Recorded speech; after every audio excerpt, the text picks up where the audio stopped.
Tell your story, if you would, just for a minute, Thomas. Well, I got out of prison in '97, and I was homeless. 2 years ago, I walked into the Good News Rescue Mission and started staying there. They gave me meals, a warm bed to sleep in. I didn't have to sleep in a bush anymore, you know, and it was cold out there. I had clean clothes. I didn't know how to be homeless, you know. Went to the mission for lunch one day, and I've been there ever since. And now I volunteer there every single day. 13 hours. I got it in the thing they called the money saving program. I saved enough money. Now I live in my own home. I sleep in my own bed.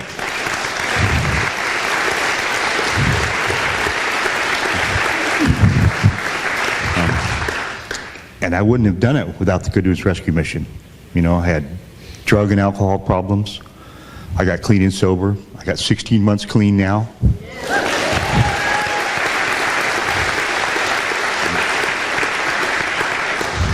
I get up in the morning, I walk down and I volunteer for the mission. I sleep in my own bed, I watch my own TV, I have my own furniture now. The Women's Fund likes to sponsor events that bring community awareness, and we were asked by some of the local community leaders to bring Lloyd Pendleton to town, and when we worked with the Record Searchlight and the Shasta Community Health Center to bring him here to talk about what they did to solve a chronic problem. I thought the event was fantastic. It seemed like the audience was really engaged and didn't want him to stop talking, and we have a stack of questions that's phenomenal, and I think it really brought to light that we don't have to do this with 200 people at one time, that we can do 5 people and get them off the street and get them in a situation where they have a better life, and that's a start, and we can do that soon. So what I'm going to do today is to share with you how we did what we did and what I've distilled out as the principles that I think that are important that can be applied here in your community. So you build your champion base, because there'll be champions in different segments. You're champions. So step up, and as this strategy comes together, and get to the mayor and the chair and say, I want to be part of this new results. I want to be part of this new strategy planning. I want to be able to do something that can contribute to this. You are part of that energy. You're part of that. Being here indicates you have an interest. You're blessed. A caring population, caring citizenry. So yes, you are very important.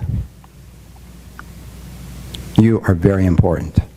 A slow onset disaster just kind of creeps in. You don't know what happens.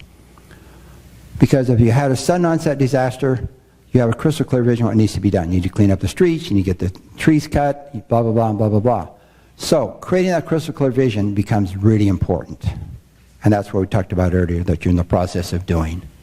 But in 2005 and 4, this was a new idea. This was very, you know, edge-cutting, avant-garde, you know, that had some research, and they're just starting to promote it across the country. Now it's pretty well understood, a lot of research done.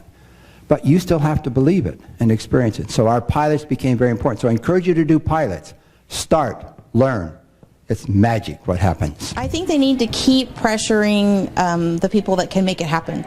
And you saw that when he commented that do 5 people in the next few months. And I think we need to just kind of keep talking about that. And if you have some wherewithal or some services or can make a donation to see that move forward, then I think that's what we need to do as community.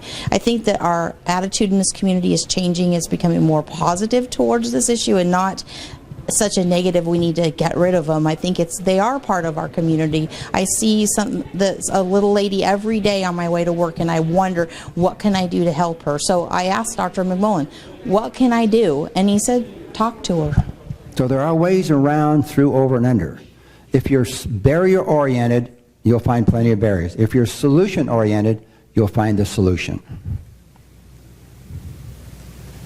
So I see you as being solution-oriented. You want to make something happen differently than what's happening right now. Right?